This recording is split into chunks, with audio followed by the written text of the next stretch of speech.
Can I just say, Soul Leveling was absolutely foul for that disrespectful ending.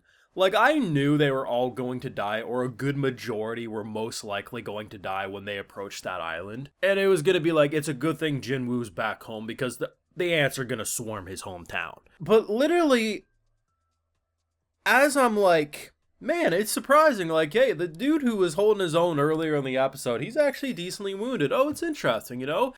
2 seconds later, the girl's head's cleanly cut off. And as I'm like, okay, this is about as bad as I was thinking, they abruptly cut to the ending song.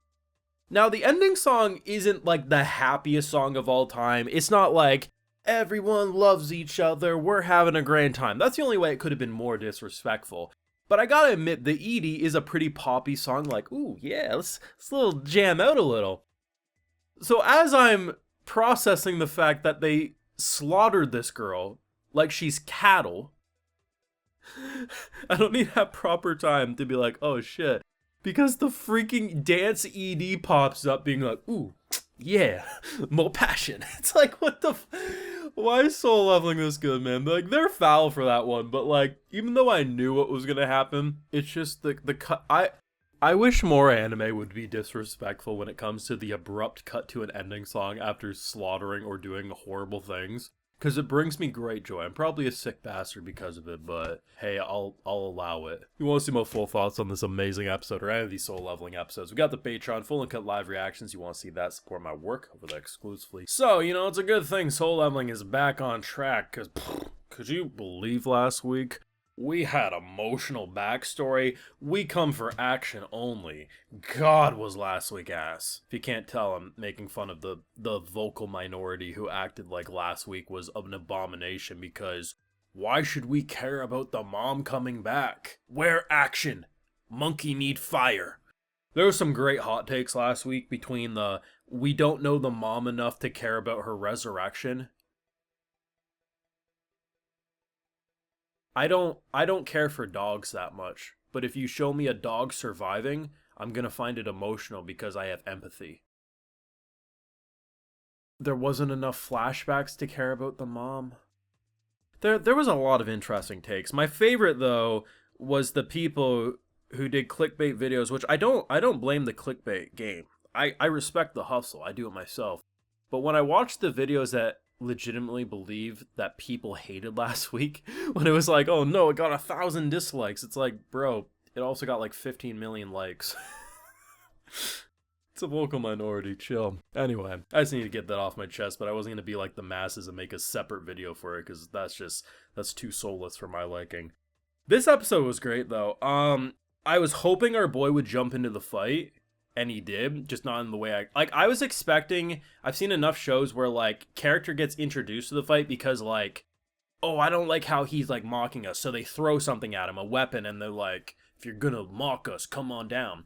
I think I prefer how they did it here because I think it fits his character more, because he stops our girl from getting potentially obliterated, because this dude was, you know, he was on his period. He just was not okay, which I guess I kind of get because she did break his face a little bit, but still gotta chill. I was initially disappointed that they stopped the fight, but then I remember like 4 weeks back, 4 or 5 weeks back, when Jinwoo's father destroyed a city.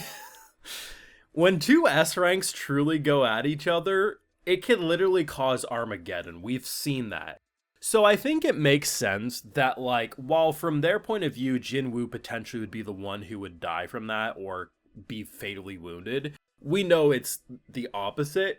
But still, yeah, it's probably for the best they stopped it, because one, we're going to need all the S ranks we can get, and two, there probably wouldn't have been a building minimum left if they truly went all out. And I actually really appreciate that he didn't even use his summons, because they're still confused. Like, I thought he was a mage type, but now it seems like he's a melee.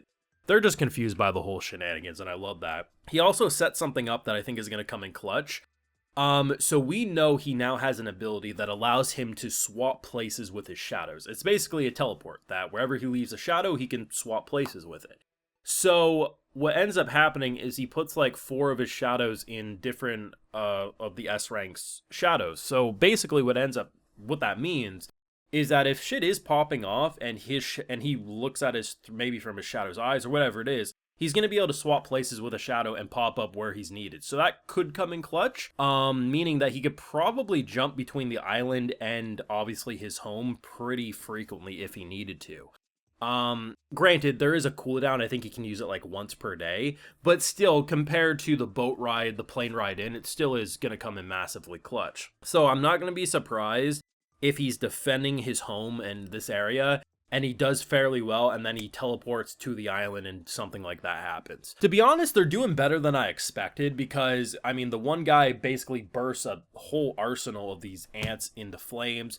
As soon as I see all these boats, I'm expecting like some Attack on Titan level shit with a Titan popping up and just destroying the boats one after the other. The night's still young, so it could still happen, but to be honest, they are doing better than I expected. And with how easily they were slaughtering the general ants, to me it reminded me of zombies. Zombies are pretty, like, universally zombies are like, they're mindless fodder, but it's, once you get, like, you stumble or you get swarmed, it's hard to get back up, and that's seemingly what they're building into. So once one starts going down, it's like a domino effect. You have to kill the queen so she can no longer reproduce, but also the queen gave birth to some abomination. And that abomination, one, I'm hoping is going to become a shadow for us because I think it would be very useful, but two, it's also going to rock our shit in, so that's exciting as much as it is terrifying. I was thinking to myself throughout this episode, though, they got a lot of strong forces right now, from all parts of the world. They're probably going to kill a lot of these S ranks, because if our boy's as strong as he is, with armies brewing, this would be the prime opportunity to, like, eliminate half of the S ranks in the world, and make future threats more unstable, because as strong as our boy is, he's, you know, he's not invincible, and his mana can run out, his army can, even if they can come back if he does, I'm starting to see how they could thin out the herd to make things a little more stressful, so to speak. Whatever hope our boy had for a peaceful life is definitely out the window. His original goal was to save his mom. His new goal is going to be to keep mom safe, and I think with the way the world's going, there's a lot of things that are going to try to kill not only his mom, but the moms of the world, so he's going to have his work cut out for him. The most impressive thing, though, about Jinwoo, I gotta be honest, though, is I forgot that he has daily quests, you know, like 10,000 push-ups, 10,000 sit-ups, whatever the bullshit is, right? They show him in this episode doing his push-ups, he's like, oh, daily quest done. He's not even listening to music. He's out here raw-dogging his mundane exercises, and if that's not the strongest of wills, I don't know what is. Fantastic episode. As the Monkey Brains Online will say, we have action. Therefore, it was a good episode. No more of this emotional stuff.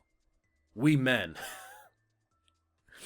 Can't catch sarcasm, I can't help you. But yeah, this was a great episode. Last week was a great episode. They're all freaking great episodes in different ways. And I love the fact that the show is more than action, and it's more than a monkey brain, mindless shonen bullshit that I thought it was going to be, to be honest, when it first started, but pleasantly proved me wrong. You let me know your thoughts and feelings, so down below, leave a like if you enjoyed, subscribe if you're new around here, of course, ring that bell. And like I mentioned, we got those full live reactions over on Patreon, and hey, while you're over there, I'll also give you a video shout out.